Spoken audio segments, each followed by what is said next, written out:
أعوذ بالله من الشيطان الرجيم. I seek refuge with Allah from Satan the outcast.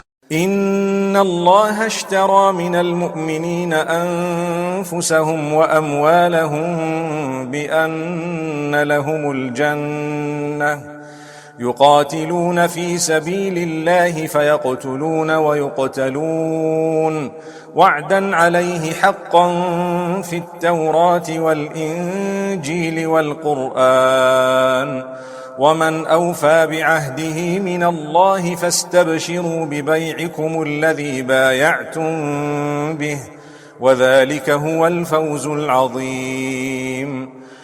Allah has purchased from the believers their lives and their properties in exchange for paradise. They fight in Allah's way, and they kill and get killed. It is a promise binding on him in the Torah, and the Gospel, and the Quran, and who is more true to his promise than Allah, so rejoice in making such an exchange, that is the supreme triumph. التائبون العابدون الحامدون السائحون الراكعون الساجدون الآمرون بالمعروف والناهون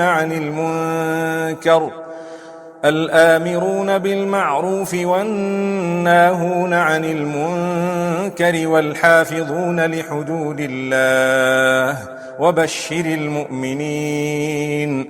Those who repent, those who worship, those who praise, those who journey, those who kneel, those who bow down, those who advocate righteousness and forbid evil, and those who keep Allah's limits, give good news to the believers.